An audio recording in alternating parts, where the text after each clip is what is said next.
Bueno, Robert, Iñaki buenos Barredo, días. bueno, me oyes así, pero Sí. pon los cascos, regúlate tú, igual está bajito. Bueno, no, bien, perfecto. Vale. Perfecto. Oye, no te he preguntado lo del coche, ¿qué ha pasado? ¿Qué ha pasado? ¿Qué ha pasado? Que está roto. Se ha roto. Acércate el micro un poco. Se ha roto el coche, sí, cago en la mar. Vas con Vale. toda la ilusión, vas ahí hasta Galicia y se nos ha roto el coche. Pues, te digo la verdad, algo del turbo. Es decir, que de repente iba todo bien, sonó, es verdad que me sonó un clon, una cosa rara. La gente no suena nada, se rompe a correr, empieza a echar humo, Sí. pero el coche empezó a no correr, no corría, ya va, ves que algo pasa. Y fíjate que luego lo he visto, habíamos hecho ya el primer tramo bien, y en el segundo tramo, el primero siempre es un poco de calentamiento, en el segundo es unos tiempos donde te dejan ver parciales. Entonces, el kilómetro 5 íbamos bien, íbamos segundos de nuestra categoría. O sea, que encima iba el coche bien, que decir que no es que fuese, pero fue de repente, ¡plas! Se quedó ahí que no corría, como a 2-3 cilindros. Yo pensaba, pues algo motor y tal, pero no, parece que el turbo se dijo basta y ahí nos quedamos, cago en la mar. Entonces, una pena porque yo en Galicia disfruto mucho. Cada vez que vamos a Galicia, la verdad que es una pasada. Uno, por la afición, es una pasada, mucha gente en los tramos, y luego el tipo de tramos que hay en Galicia, eso ya no hay aquí. O sea, prácticamente en el resto de comunidades asfaltan, y al final tramos míticos o antiguos que había desaparecen. Pues los asfaltan, los hacen con carrilacho, con arcén y tal, y pierde la esencia de los rallies, de los tramos antiguos, ¿no? Pero te vas a Galicia y en Galicia sigue habiendo muchos tramos de los antiguos que incluso aunque retocan algo el asfalto, mantienen mucho la esencia del tramo, no les dan peraltes, mantienen mucho la estructura del tramo y es una pasada. Lo de Galicia es la leche. Y luego ya tengo la afición que hay, es que siempre te la salida, tal, ahí bengalas, tal, o sea, casi como si fuesen hooligans. De hecho, esto era en Noia, ¿no? Al lado de Santiago de Compostela, a 20 minutos de Santiago de Compostela. De hecho, hay las opciones en el frente berberecho, se llaman, porque Noia es una zona muy de berberecho, como el fútbol, el frente, las barras bravas y tal, con bengalas. Entonces, joder, la verdad que mola, porque ves como mucha afición, mucho tal, mucha prensa. Mucha entrega estuvo también, muy, ¿no? muy chulo. No solo... Y sobre todo, ya te digo, para los pilotos, los tramos son muy, muy bonitos, pero yo me quedé ahí. Qué pena, ¿eh? El sitio que más te gusta, además. Sí, ¿verdad? Quedarte tirado ahí y tal. Pero bueno, los rallies es lo que tienen y lo preparas con toda la ilusión y de repente pues ocurre algo y ya está. Mira, este fin de semana es en Canarias, es el rally del Mundial. El rally de una prueba del Mundial de rallies se disputa este fin de semana en Canarias. De hecho, hoy y mañana están entrenando los pilotos y viernes, sábado y domingo corren el Mundial de rallies ahí en Canarias. Así que estará interesante porque Canarias, yo siempre que he estado en Canarias, una cosa que siempre me han dicho es, no, aquí hablábamos tú y yo antes de entrar en la antena del fútbol, ¿no? Sí. Y tal, el Atleti, dice, no, en Canarias primero los rallies, luego vendrá Las Palmas o el Tenerife, lo que sea. Primero los rallies. Y es verdad que uno de los fines de semana que estuve el año pasado, se anuló un rally por temporal. Fíjate, es curioso, pero bueno, por temporal se anuló un rally, ¿no? Y yo dije, y ahora para encajarlo, porque claro, anulas un fin de semana para encajarlo, ¿cómo encajas ahora este rally? Y dice, no, el fin de semana que viene. ¿Cómo que el fin de semana que viene? Sí. Digo, las cosas que hay el fin de semana que viene, no, los rallies. No, primero, si hay una feria, no sé qué, eso se quita, hay un no sé qué, eso se quita, primero el rally. Bueno, qué grande. Joder, digo, yo tengo que irme a vivir a Canarias, ya está. Canarias, Galicia, tal, mejor Canarias. Mejor Canarias con el clima. Fíjate, yo con el copy que corro, que es gallego, me decía de este invierno, dice, yo te puedes creer que he estado 4 meses sin ir tiene 2 crías pequeñitas, de 2 y 4, llevo 4 meses sin ir a un parque con las crías, macho, o sea, está lloviendo. Dice, solo ha llovido una vez, pero es que no ha dejado de parar, no ha parado. O sea, es continuo. Y ha sido 4 meses de lluvia. Digo, la verdad que en Bilbao por ahí también ha llovido bastante, pero que sí una pasada. O sea, él decía, yo tengo la referencia de las crías de ir al parque con ellas, 4 meses sin ir al parque. Claro. Todo el día lloviendo, así que está aquello verde, no, lo siguiente. No, eso te iba a decir yo, verde fosforito. Sí. Me dicen que todavía queda el tramo mítico este de Ontón. Mira, ese es el clásico tramo mítico que queda aquí, Ontón-Ontañez. Es el único tramo que a día de hoy se ha respetado, que aguanta más o menos con asfalto viejo, revirado y que no lo han tocado. El único. De hecho, este fin de semana es el rally de Castrurdiales. Y hacen 4 tramos. El de Ontón, Muriezo, el de Sámano y el de Liendo Limpias. Pues salvo Ontón, claro, los otros 3 tramos eran así, tipo Ontón también, asfalto antiguo, patinaba, muy revirado y tal, pero los han asfaltado, y cambia la película por completo, de ser zonas donde vas segunda, tercera, igual metes cuarta, a ser zonas donde vas tercera, cuarta y donde metes quinta. O sea, cambia la película por completo. 1, son mucho más rápidos y 2, no patinan. Y claro, pierde, para mí pierde mucho la esencia. Sin embargo, en Galicia se mantiene todo eso. En Galicia hemos tenido un fin de semana bueno, de buen tiempo, No te quiero contar los tramos gallegos lloviendo, Aquello se complica sobremanera. No, si no se te rompe el coche, lo rompes tú, vamos. Ahí sí, ahí sí que es verdad que ahí sí que ya vas asumiendo más riesgos. Pero bueno, la verdad que otra vez será, como se suele decir. ¿Qué se le va a hacer? Oye, nos metemos en harina, Venga. porque Barredo, aparte de conducir un coche rally, se gana la vida para pagar los coches rally, ejerciendo la abogacía en el Eso despacho es, de Barredo así es. Abogados. Lo primero, que os pueden seguir en las redes sociales, que Ajá. pueden apuntarse a la newsletter simplemente dejando un correo electrónico, se Eso pueden es, borrar cuando enviamos todos quieran. los días un email con consejos legales, con temas de actualidad que les pueden afectar y, oye, que la pueden seguir con lo que quieran y lo que no, se dan de baja, tienen el botón de suscribirse, das de baja, oye, no quiero que me sigas mandando, me has saturado, porque yo mando, te digo todos los días, un email con cosas legales, ¿no? Entonces, bueno, el que quiera está ahí y el que no. Es La verdad que la fácil, si lo newsletter quieres, me ¿sí? sorprende, va creciendo, creciendo, creciendo, Está creciendo. bien eso. Andamos ya por más de 6.000 personas suscritas, ¿eh? sí. Hostia, qué bueno, ¿eh? Y digo, bueno, porque ya a veces me siento un poco invasivo. Digo, todos los días alguno ya me dirá, oye, qué petardo que Bueno, eres, pues ¿no? lo dejas y Eso, lo puedes dejar, pero bueno, que veo que va más y más y más y más. Y bueno, entonces contento, bueno, en ese sentido, me alegro en ese mucho. sentido contento. Oye, lo de las herencias, que parece muy bonito Sí. lo de heredar y tal, pero, Sí, bueno, tiene miga, y cada vez lo vamos a ver más. Mira, lo hablaba el lunes con una familia, me decía, pero bueno, conflictos con los hijos y tal, digo, cada vez más. O sea, de un tiempo a esta parte, me atrevo a decir de 5 años para aquí, cada vez se ven más conflictos en las herencias y cada vez más hijos que bloquean herencias por diferentes motivos. Uno de ellos, y el principal motivo, y que me temo que no le veo solución, lo hablaba con otro cliente, es por el tema de la vivienda. Es decir, un hijo divorciado que se va de la casa, porque le adjudican la casa a su pareja con los hijos, vale, se va, lo típico, un caso muy habitual es me voy a casa a mis padres, sí. Vale. Lo que era temporal, te das cuenta que no es temporal, porque está como están los alquileres, meterme en compra no puedo porque ya estoy hipotecado en la otra vivienda, no me dan un préstamo hipotecario, entonces me quedo con mis padres. Y lo que era temporal se ha convertido ya en 3, 4, 5 años. Fallecen esos padres. Sí. Ese hijo está ahí viviendo, o esa hija está viviendo ahí en esa vivienda. Ahora dile, hoy viene en el prensa, en el correo, precio medio del alquiler en Bilbao son 1.000 euros. El precio medio. En Baracaldo estamos en 870, 900 euros también, ¿de acuerdo? Portugalete, Estado, me da igual. Dile que aparte de pagar la pensión de alimentos, que aparte de pagar la hipoteca de la otra casa, o les paga a sus hermanos un alquiler o se tiene que buscar la vida. Ese hermano, ya te adelanto yo desde ahora, que se va a quedar en la casa, va a bloquear la herencia todo lo que pueda y si quieres llevarme a juicio, que son 3 o 4 años. Pues 3 o 4 años que me estoy ahorrando de alquiler. Punto y pelota. Entonces, cada vez vamos a ver más conflictos en las herencias, porque hay un problema de vivienda importante y el acceder a la vivienda a veces, pues como se complica tanto, la gente lo que va a hacer es, oye, pues me quedo en la vivienda familiar o me quedo en esta vivienda de la herencia y aunque se me enfaden el resto de mis hermanos, voy a tener mi justificación, me voy a hacer mi autojustificación. Oye, ¿qué quieres? Que vaya a vivir bajo un puente. Esa frase ya la he escuchado mucho en España. Oye, es que dice que ¿a dónde va a ir? Oye, pues claro, lo mismo que el resto hemos ahorrado, lo mismo que el resto hemos trabajado hasta en 2 trabajos. Oye, pues trabaja tú también. Conflictos entre hermanos, cada vez los vamos a ver más, ¿de acuerdo? Entonces, además se suma ahora que como el tema del alquiler está muy caro, claro, mucha gente dice, alquilar no, porque para pagar 1.000 euros me meto en una hipoteca.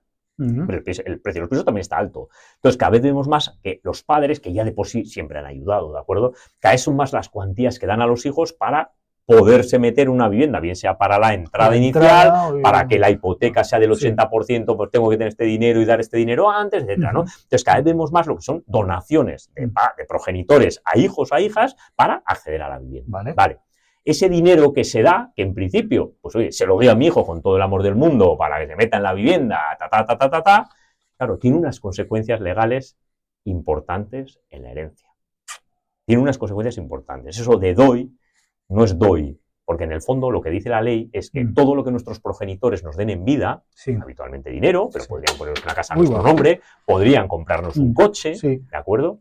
Hay que descontarlo de la futura herencia, ¿vale? Todo lo que nos den en vida es a cuenta de la futura herencia.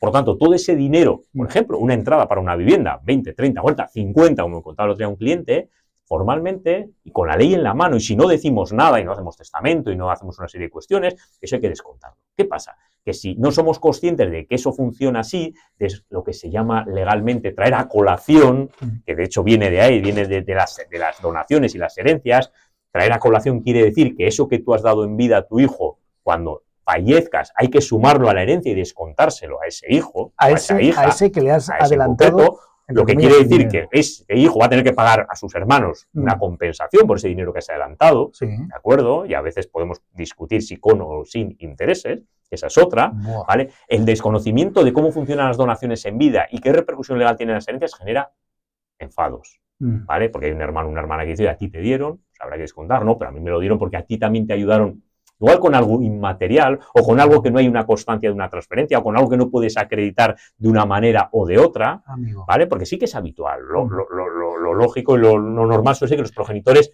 ayuden de una manera más o menos igualitaria. De hecho, lo estoy haciendo unos clientes que ya no, es que mi madre quiere dejarle este piso a mi hermano, Sí. porque a mí, a ella, ya me ayudó con otra historia. Pero eso lo sabían ellos. Digo, pero el testamento no está puesto. Ahora mismo, si tu ama fallece, esto no... Ah, claro, lo tiene que poner tal, pero ya lo sabemos. Digo, no, pero es que por ley luego os tenéis que llevar lo mismo. Y si tú en este caso tu hermano se lleva más porque tú quieres que se quede ese piso, porque es lo que hablasteis y lo que acordaron, tu padre fallecido, en este caso tu madre, le estás haciendo una donación encubierta, Hacienda te va a venir con el impuesto correspondiente, con el recargo y con la sanción. Por lo tanto, las cosas hay que hacerlas bien. Y las cosas tienen sus repercusiones. Y eso te doy, el día de mañana, si tú no lo has regularizado, tiene una consecuencia. ¿Cuál es el problema? ¿Qué dos cosas se suelen donar a los hijos o habitualmente? O dinero o en un momento dado un inmueble. Claro, ¿qué pasa? Que las donaciones de bienes inmuebles, de casas, de viviendas, de lonjas, sí o sí hay que hacerlas en escritura pública, es decir, en notario. Ya. Entonces, cuando tú vas a un notario a hacer una donación de una casa, el notario ya te advierte, oiga, ¿usted esto quiere que sea colacionable o no? ¿Dicen qué? ¿Qué es eso? Y te explican, ¿vale? Oye, pues mira, colacionar quiere decir si quieres que se reste el día de mañana de la herencia, pues sí o no, ¿vale? Oye, pues sí, porque es verdad, a este hijo le estoy favoreciendo y al resto no. O no, porque al resto de hijos yo ya sé que les he favorecido de esta manera y esto no quiero que se descuente. Vale. Pero una donación de dinero no hay que pasar por la notaría, se hace en documento privado. Ya. Se liquida el impuesto de donaciones en Hacienda, pero no hay que pasar por notaría. ¿Qué quiere decir? Que como no pasas por notaría y tampoco lo consultas muchas veces con un abogado, no sabes que tiene una repercusión legal en la herencia. Y no sabes que puedes estar montando un lío que va a enfadar y va a molestar a tus hijos el día de mañana. Pero insisto, por desconocimiento. Aquí ya no hay mala fe, es por puro desconocimiento. Entonces, tenemos que ser conscientes de que eso que se da en vida a los hijos tiene unas repercusiones que si no queremos que tenga unas repercusiones X, las que sean, tenemos que hacerlo constar expresamente, bien sea en el documento donde hacemos la donación, haciendo constar si queremos que sea colacionable o no, o vía testamento. Vía testamento podemos decir, bueno, como a este hijo le hice esta transferencia, ahora a este otro le voy a compensar de esta otra manera y le dejo más, sin ningún problema. Pero o hacemos una cosa o hacemos la otra, o incluso a veces las dos, ¿de acuerdo? Pero si no hacemos nada, ya te aseguro que va a haber conflicto el día de mañana, ¿vale? Yo recientemente he tenido un juicio donde uno de los hijos pues, estaba ya muy cansado, el padre, pues, él entendía que engañado por uno de los hijos, le había hecho un montón de transferencias y cuando llegamos a hacer la herencia, el inventario, claro, me dice, no, yo quiero reclamar todas las transferencias que le ha hecho a mi hermano, que es que se ha hecho más engañado, porque es un jeta, pues, nada, lo que sea. Sí. Claro, los hermanos dicen, no, eso me lo ha dado a mí, eso es mío, es una donación, es una transferencia. Y ha tenido que devolver todas con intereses. Casi ha tenido que devolver tanto del principal como de intereses, ¿vale? Estamos hablando, eran transferencias casi por 50.000 euros y en intereses, ¿vale? Se le ha ido a 30 y largos. Pero luego encima, como se puso burro, le han impuesto las costas del procedimiento judicial porque no quiso devolverlas por las buenas, ¿de acuerdo? Entonces eso tiene unas consecuencias que tenemos que ser conscientes. Cada vez vamos a ver más ese tipo de entregas de padres, de progenitores a hijos, pues para ayudar. Habitualmente para el tema de la vivienda. Sí, que seamos conscientes que eso puede tener unas consecuencias, que seamos conscientes de que eso puede generar un enfado, un malentendido o un malestar entre los hermanos y que tenemos que regularlo bien, tenemos que dejarlo bien reflejado para que el día de mañana los hijos tengan muy claro que sí y que no. Y que no se puedan meter en líos aprovechando, entre comillas, un vacío por desconocimiento de los progenitores. Eso es importante. Pasada.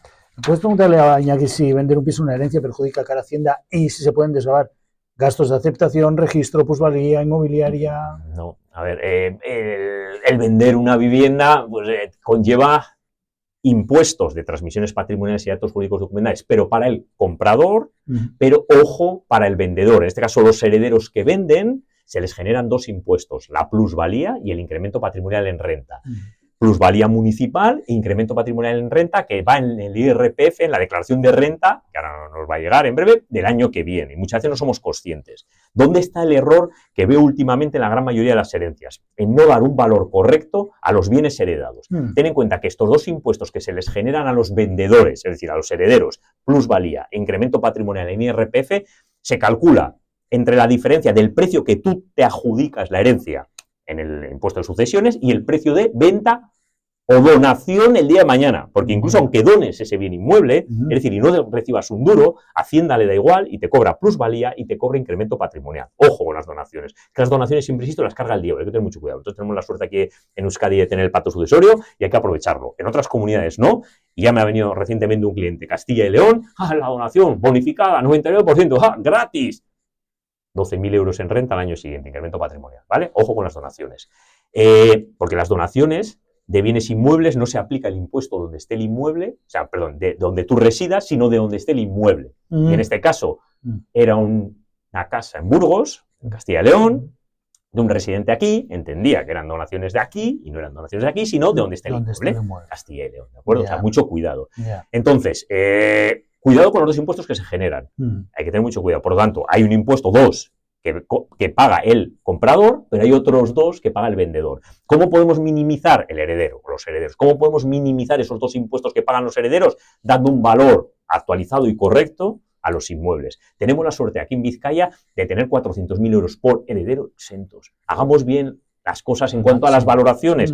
Si podemos, al máximo, sobre todo si es de padres a hijos. Es verdad que a veces cuando te vas a colaterales, donde tienes que pagar un 10, un 15, un 20 de impuestos, igual pues juegas un poco, ¿vale? Pero hay que tener cuidado también. Pero cuando estamos de padres a hijos, donde tenemos ese tramo tan alto de bonificación, valor de mercado, yo siempre digo mínimo, porque estás minimizando plusvalía y estás minimizando el día de mañana también el incremento patrimonial en renta, que es un impuesto caro, es un impuesto que en el IRPF, es un impuesto que se calcula en función de tu patrimonio y de lo que vendes, ¿vale? Y del valor de lo que vendes. Te puedes ir hasta un 26%. 26%, ¿eh? Es una locura.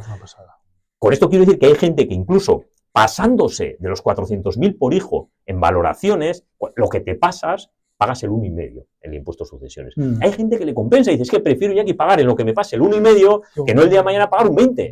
Joder, es que, pero claro, la gente estamos siempre con las miras cortas, como las luces de los rallies, mirando para abajo, en vez de mirar lejos. No, pues yo ahora no quiero pagar 500 euros. Tranquilo, vas a pagar 10.000 el día de mañana. No sé cuándo, cuando vendas, no, dentro de 3 o de 4 años, pero vas a pagar 10.000. Joder, míralo bien, da valor correcto. Y es el principal error que estoy viendo últimamente en todas las herencias. No dar importancia al valor. Como no pago impuestos de sucesiones, 200.000 y el piso valía 280. De repente lo van a vender dentro de un año en 300 y dicen, ostras, podría haber puesto 280, había solo 20.000, sobre 20.000 es muy poquito, como puse 200 porque no le di importancia, ahora tengo sobre 100.000 el impuesto, que ahí me viene el palo, ¿de acuerdo? Entonces, siempre a la hora de dar los valores, son valores que damos nosotros, hay que dedicar un mínimo de tiempo a ver cuál es el valor de mercado. ¿Cuál es el valor de mercado? Porque con eso estamos minimizando dos impuestos que nos van a venir sí o sí el día de mañana, bien sea porque donemos, bien sea porque vendamos, nos van a venir dos impuestos, seguro. Entonces, tengámoslo en cuenta. Fijaros que fácil es invertir un poquito de dinero en un abogado para que te solucione miles y miles de euros en estos errores. Pero yo entiendo que cuando eres propietario de aunque sea una vivienda heredada, y la vendes y le das a una inmobiliaria a la venta, sí puedes desgravar lo que le pagas a la inmobiliaria, ¿no? Bueno, eso te lo puedes meter en renta como un gasto deducible. Es un gasto de venta. Como un gasto deducible. De todas maneras, esto te suelen apañar en Hacienda. Les preguntas y tal. Sí, no, en Hacienda la verdad que aquí en Vizcaya hay que reconocer que es una pasada. Pueden ganar en cualquier momento, son súper accesibles. Y si no saben, el que te coge te pasa, el otro día me pasó, que me pasaron con 3. Pues bueno, pues con 3, pero al tercero era el especialista de ese tema, pues me contó, no, mira esto, lo otro, y ya está. O sea, también ante cualquier duda, joder, sobre todo de impuestos, que estamos hablando de miles de euros, 12.000 euros de Castilla y León, que estamos hablando de miles de euros, no estamos hablando de mucho dinero. Joder, de 50 euros, ¿no? Una multa, 100 euros por pronto pago, 50, la mitad y tal, que no, que estamos hablando de miles de euros. ¿Vale? Entonces, joder, vamos a hacer bien las cosas, vamos a dedicarle un poquito de tiempo y vamos a ver qué valoraciones nos pueden interesar más, porque igual pagar ahora 500 euros porque me paso y tengo que pagar 1,5 es mucho menos que 12.000 como este señor, ¿vale? De la lonja, que 12.000 dentro de un año, ¿vale? Encima el IRPF es un poco tramposo, porque así como la plusvalía la pagas relativamente rápido, el IRPF, como el incremento patrimonial no te llega hasta la declaración del año que viene, como le pasó a este señor, se había olvidado. Ni se acordaba de ese tema. Se ha equivocado el asesor, está loco, ¿dónde va este hombre? No está loco ni se ha equivocado. ¿Has hecho alguna donación? Sí, pero ya pagué, nada, estaba exenta al 99,9. ¡Ojo, qué bien en Castilla y León! Están mejor que aquí las donaciones. Digo, sí, pero la plusvalía, no, ya la pagué. ¿Y el incremento patrimonial qué es eso? ¿Vale? Si reinviertes ese dinero en tu vivienda habitual, es verdad que tienes la exención, pero en la mayoría de los casos de estas herencias, cuando tú vendes la vivienda final, todo el mundo tiene ya su vivienda, de los hijos tienen su vivienda, y ese dinero no lo reinvierten en la compra de una vivienda habitual. ¿Vale? Entonces, en el 99,9% de los casos te va incremento patrimonial y te pega el susto en la renta del año siguiente. Entonces, hay que tener mucho cuallado ahí. ¿Qué pasa cuando, es que me pregunta, qué pasa cuando yo me caso con una mujer de Cantabria, ella empadronada aquí, ella allí, yo aquí? ¿Se empadrona aquí? Sí, vale. ¿Cambia el estatus de...? A ver, en principio, ahí hay que distinguir dos cosas. Uno, lo que es el régimen económico, de donde te casas, ¿vale? Ahí, pues, si te casas aquí, estarías en comunicación foral o gananciales. Si quieres que no sean gananciales, tienes que decir separación de bienes. Aunque esté allí. Sí, ¿vale? Pero te casas aquí. Te casas aquí. Pero otra cosa es luego donde tengas tu residencia habitual para poder acogerte al derecho foral o no. Es decir, por ejemplo, estoy casado con una persona de Cantabria que se viene y se empadrona aquí. Si no dice nada, hasta que no pasan 10 años, ella no puede, en este caso la pareja, no puede adquirir la vecindad civil foral vizcaína, que tiene una serie de ventajas que hemos hablado siempre para hacer testamento, para herencias, etc. Pero si la quiero adquirir antes, según me empadrono, tengo que comunicarlo al registro civil. Imagínate, me empadrono en Bilbao. Tengo que ir al registro civil de Bilbao y decir, oye, me he empadronado en Bilbao y quiero adquirir la vecindad civil vizcaína. Entonces, en 2 años la tienes. ¿Vale? Pero si no dices nada, hasta el paso de 10 años nada. Lo mismo que pasa al contrario. Si tú te vas a vivir a Cantabria y no dices nada, por el transcurso de 10 años pierdes la vecindad foral vizcaína. Pero si tú te vas a Castro, a Cantabria, a Castro a vivir y comunicas antes de esos 10 años al registro civil de Castro, que está en el juzgado, que quieres mantener tu vecindad civil foral vizcaína, aunque estás empadronado en Castro, vives en Castro, médicos en Castro, no tiene nada que ver, la gente dice, no, es que quiero. No tiene nada que ver, tú lo comunicas al registro civil una vez para toda la vida y mantienes los derechos forales vascos, que son importantes, que tienen una serie de ventajas, que cuánta gente nos está viniendo de otras comunidades porque quieren poder testatorio, porque quieren pacto sucesorio, porque quieren apartar a hijos sin necesidad de motivo alguno, porque no tienen las pruebas reales de por qué quieren desheredarle. En derecho común, para poder desheredar a un hijo, casi, lo decimos siempre, tiene que haber casi un delito de por medio. ¿Por qué?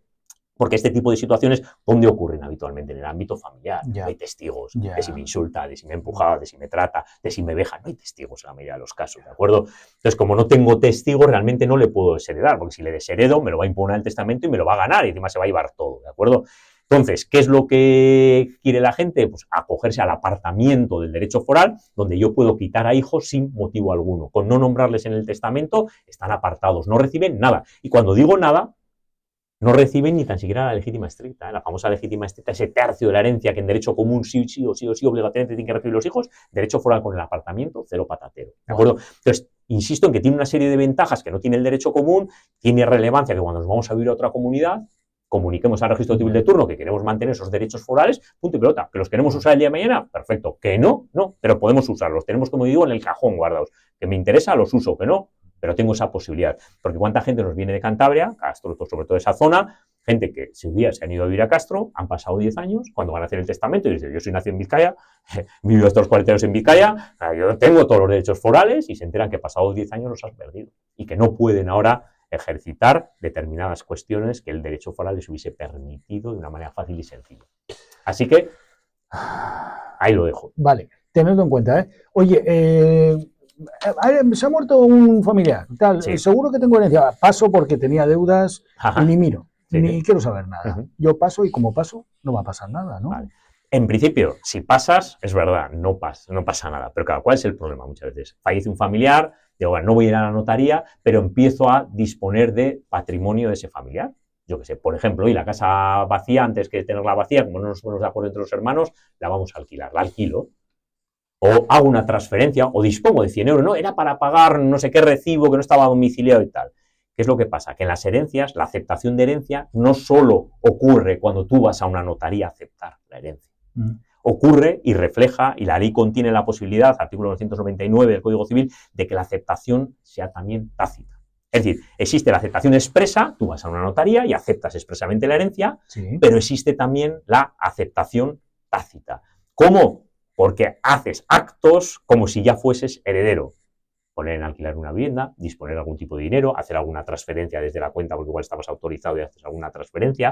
Claro, hay que tener mucho cuidado porque cuando la ley te da por aceptado tácitamente, si hubiese deudas el día de mañana en esa herencia, no, yo no he ido a la notaría, no he aceptado. Si hubiese deudas, la aceptación tácita es como la aceptación expresa, pura y simple. Respondes con tu patrimonio presente y futuro de las deudas que hubiese en la herencia. Y ya no te vale la aceptación a beneficio inventario. Así que mucho cuidado. A ver, si es una herencia familiar, padres, madres, que tenemos muy claro, que ahí no hay ni una deuda, ni un pasivo, ni ningún préstamo, perfecto. Pero típico familiar, un tío, un hermano, que no tenemos, no tenemos toda la información encima de la mesa, ojo con mover ficha, ojo con tocar cualquier cosa de la herencia, porque implica aceptación tácita y respondemos de las deudas. Cada vez yo me estoy encontrando más expedientes de herencias en la mesa, donde nos encontramos con préstamos de Internet. Ya. ¿Vale? Desconocidos completamente para la familia y que de repente se encuentran que hay préstamos solicitados. Además son préstamos chungos, de estos de mucho interés. Esos con mucho interés, que tienes que andar impugnando, pero para impugnarlos tienes que aceptar la herencia, tienes que subrogarte en la posición del prestatario, del fallecido, para poder impugnarlo, pedir la nulidad, etcétera, etcétera. A menos de tener problemas con Hacienda, claro, ¿no? Porque si no aceptas tácitamente y te empiezas a trincar pasta o lo que sea, también, te va a pulir. También. Entonces, hay que tener mucho cuidado. El otro día tengo un expediente en la mesa, tenía 3 préstamos pedidos. 2 de poquita cantidad, es verdad, pero uno era ya de una cantidad relevante. Entonces, hay que tener mucho cuidado con qué hacemos o qué dejamos de hacer. ¿Vale? En este caso, bueno, con el patrimonio que tiene, creemos que sí que es suficiente, pero la duda es, ¿tendrá más? ¿Vale? Entonces, mucho cuidado con esa aceptación tácita que la ley la prevé expresamente y en el momento que tocamos cualquier cosita de la herencia, implica que ya si hubiese deudas el día de mañana, respondemos con nuestro patrimonio. Así que hay que tener mucho cuidado. Antiguamente, hemos dicho a veces, ¿no? Era muy fácil saber con qué bancos trabajaban la persona fallecida, ibas a su buzón y casi con las 4 cartas que había ya sabías más o menos con quién trabajaba. Hoy en día, con la banca digital, neobancos, bancos con IBAN no español, lituana, tal, puede haber un montón de entidades financieras que no controles. Y sobre todo, más que de entidades financieras, de posibilidad de petición de préstamos, de estos rápidos. ¿Vale? Entonces, mucho cuidado con eso. Qué peligro, de verdad. Oye, me dice que mi padre me hace una transferencia mensual, vive conmigo para sus gastos. Sí. ¿Puedo tener problemas por esto? Sí. Claro, otro hermano puede decir, oye, esta transferencia que te está haciendo, eso a descontar de la futura herencia. Tendrían que hacer un documento, ¿vale? Entre los dos, un documento privado, donde hagan constar expresamente que esa transferencia que le hago a mi hija o mi hijo tal, es por concepto de gastos y solicito que eso el día de mañana no se descuente de la herencia. Vale. Si no, a malas, y lo típico, que muchas veces no ponen nada, transferencia de mi padre, porque todavía pusiese gastos padre, gastos aita, algo, pero yo aún así le recomendaría hacer el documento, que es un folio, ¿de acuerdo? Si no pone nada, y es lo que yo veo habitualmente, es que no pones nada, transferencia a mi hija, pues era para gastos, ¿vale? Sí. Pero no pones nada, te lo pueden reclamar a malas un hermano el día de mañana en la herencia, e insisto, con intereses. La semana pasada no vino Iñaki y le digo, ¿mucho trabajo? Iñaki me dice, sí, la semana pasada ha sido movida, tenemos mucho trabajo. Sí. Digo, ¿pero juicios chungos o tal? Dice, divorcios. Sí.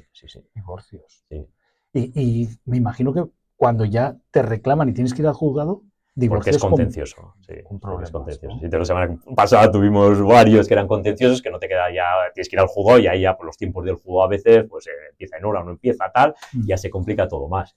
Pero sí, a ver, sí que es verdad que, mira, el otro día lo repasábamos en el despacho y tenemos un porcentaje de 70% de divorcios mutuo acuerdo, o sea, un porcentaje alto, pero hay un 30% que son contenciosos, ¿de acuerdo? Entonces sí que es verdad que en esos que son contenciosos, pues oye, no te queda otra, pues porque discuten la custodia, uno quiere compartir, otro quiere exclusiva, discuten también el tema de la vivienda, sobre todo la vivienda está siendo el principal drama, y a veces no te queda otra, quita el contencioso y que sea en este caso el juez, la que resuelva al respecto. Y siempre digo, el juez va a resolver sobre cosas muy puntuales, ¿eh? El resto de cuestiones que en un mutuo acuerdo, en un convenio bien redactado, yo siempre digo, un convenio de mutuo acuerdo bien redactado te evita el 90% de los conflictos el día de mañana.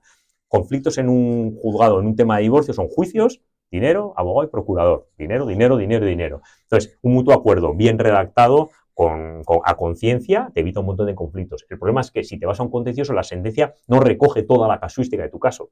¿Vale? Aplica café para todos. Entonces se quedan muchas cuestiones en el tintero que luego te tienes que ir a pequeños procedimientos de modificación de medidas, ¿vale? Para poder solucionarlo. Pero a veces no queda otra, porque se está discutiendo la custodia. Uno pide exclusiva, otro compartía, ¿vale? Tenemos que ir a juicio y a pelearlo. Jesús. Pero sí que es verdad que afortunadamente 70-30. Tenemos 70% de divorcios de mutuo acuerdo que conseguimos arreglar frente a un 30% que son contenciosos. Y esto que me dices que lo que crees que vas a pagar, a lo que tienes que pagar de verdad cuando te divorcias, los gastos de los hijos, cuidado con esto. Es que, mira, muchas veces cuando tenemos hijos menores, tenemos por delante 15, 20 años tranquilamente, a veces de gastos. Es mucho tiempo. El matiz de que sea 50-50, por ejemplo, los gastos extraordinarios, 60-40, tú lo sumas a años, es que me pasó con un cliente no hace tanto, echaba números y decía, Iñaki, me has ahorrado 100.000 euros. Ya, claro, porque él había extrapolado, voy a poner que mi hijo termine con 26, que estará más, pero bueno, tal. 100.000 euros hemos ganado. Él le ganó en este tema 100.000 euros, porque él había calculado lo que en su día él firmó un divorcio un poco, fue él el que rompió la relación, tenía otra, bueno, pues se desenamoró de su mujer, se enamoró de otra persona y se sentía culpable. Amigo. ¿Vale? Amigo. Caso que se da en los dos extremos, se da, ¿eh? Sí. Te sientes culpable y firmas algo rápido. Ese rápido fue que no tuvo en cuenta todas las consecuencias económicas de ese divorcio, ¿de acuerdo? Y después de 4 años, el hombre estaba ahogado, no, lo siguiente. Entonces dijo, esto no es justo, claro, que la verdad no era justo lo que se había firmado, hubo que meter unas modificaciones y tal, y él hacía los números de 100.000 euros que me ahorró. Dice, medio piso. Medio piso. Digo, bueno, ya medio piso con 200.000 no sé si llega, pero bueno, pero sí, medio piso. Claro, entonces sí que es verdad que muchas veces no somos conscientes, pon 150 de peso, pon 250, ya esos 50 de más que parece que estás regalando, si lo extrapolas a meses y a años que vas a tener por delante, es dinero, ¿de acuerdo? O no fijar bien el porcentaje de contribución a los gastos extraordinarios, en función realmente a la contribución de los progenitores, es pasta mes a mes, semana a semana, mes a mes, etcétera. Entonces, hay que hilar fino con el tema económico, porque cuando se tienen hijos menores estás hablando de una perspectiva habitualmente entre 10 y 20 años, y entonces es mucho dinero el hacerlo bien o poner números gordos. Como decíamos antes de poner números gordos en la valoración de las herencias, el piso va a quemar, 200, como no voy a pagar, ya, el día de mañana vas a pagar. Aquí pasa lo mismo. No, porque es mi hijo, es mi hija y yo lo que haga falta, vale, pero vamos a poner una cifra razonable y en la que si a ti no te va bien, estés cómodo, ¿vale? Y si tú luego le quieres dar más, se lo das, que no pasa nada, no hay ningún problema, pero no te ahogues. Porque tú estás en unas circunstancias hoy y dentro de 3 años no sabes. Nos han venido ahora varios trabajadores de estas empresas que están en ERE las dos. Claro, ahora están jodidos. Y uno de ellos pues, fue muy magnánimo, muy bueno en su convenio de divorcio. Claro, pero es que te pueden venir circunstancias, eres autónomo y te van mal las cosas, estás en una super empresa y crees que, joder, esta empresa va de puñetera madre y te viene un ERE, te viene lo de Ormuz, el ERE de tubos reunidos, tal. Y ostras, y es cago en la mar. Y ahora, pues tú es lo correcto, fijar conforme a tus ingresos reales y luego que le quieres dar más, se lo das. Vale. Pero que sea ya voluntario, que no te puedan ejecutar una sentencia de divorcio. ¿Qué pasa? ¿Te pasa que hay una persona del matrimonio que decide divorciarse o quiere? Sí.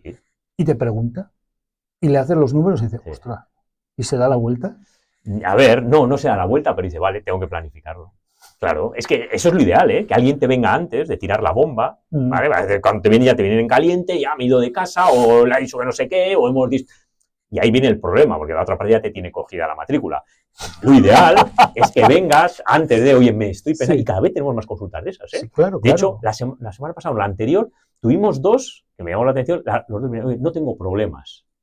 Uno decía, es verdad, no he tenido problemas, pero es verdad, joder, oye, ¿y si mañana, oye, me viene mi mujer y me dice, que me he cansado de ti, hasta luego? ¿Cómo me quedo? ¿Vale? Y no tenía problemas, ¿eh? O por eso dijo él.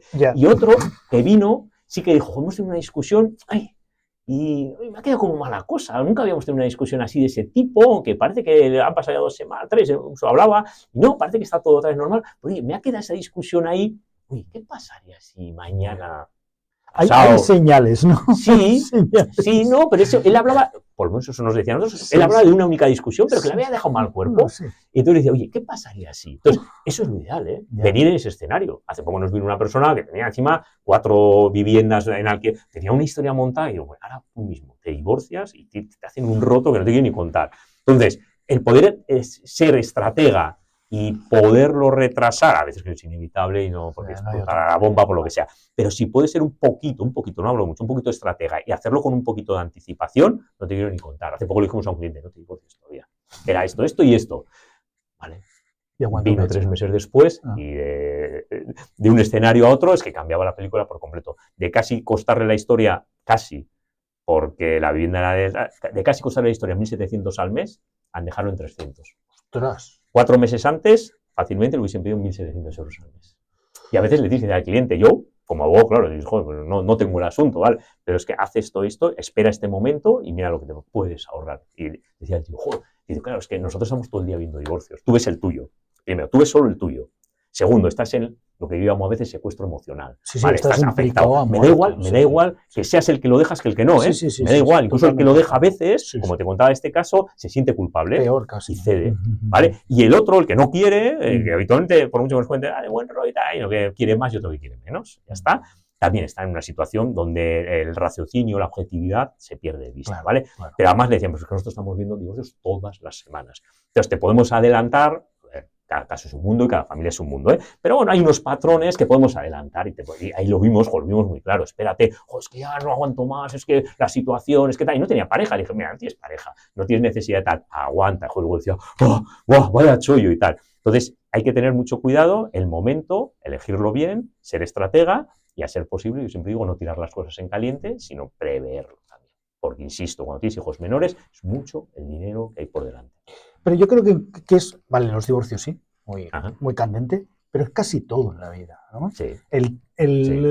Cuando crees que va a haber una inversión, un gasto o una entrada de mucho dinero, ten las cosas claras, consúltalo, qué implica, qué tienes que pagar, qué tienes que deber, qué te van a pagar. Ostras, es mucho dinero, ¿eh? Sí, es mucho dinero. Y además ahora estamos controladísimos, ¿eh? Claro. Cada una vez que tomas ya la decisión, ya por mucho que luego quieres volver, ya no puedes hacerlo. Estamos tan controlados a nivel económico que es una pasada. Pues hay que hacerlo antes, hay que anticiparse. Sí. Es verdad. Pues es que son muchas cosas, claro, al final Iñaki se tiene que ir también, no vamos a tenerla aquí toda la mañana, que tendrá que trabajar un poco.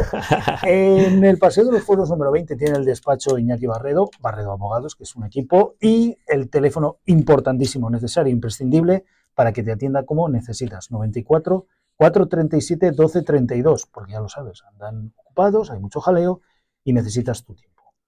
Iñaki, así es, para reunirnos, para que nos cuenten su historia, para que les podamos preparar bien la estrategia. En derecho nada es blanco ni es negro, hay diferentes opciones en todo, que nadie te cuente, no, siempre hay diferentes opciones, ¿de acuerdo? Y hay que estudiarlas bien y hay que darle la solución la más a medida posible, pero decirle, también tienes estas diferentes opciones. Hay gente que no quiere ser tan agresiva, dice, no, yo no quiero, vale, gano pasta y pero, me siento mal, porque tengo hijos, porque no sé qué. Vale, pues tienes esta otra opción. Pero insisto, ni blanco ni negro, en derecho hay muchas gamas. Muchas. Los abogados, ahí tenéis que tener una mano izquierda que yo alucino muchas veces. Iñaki, como siempre, gracias por venir. Gracias, Robert. Agur.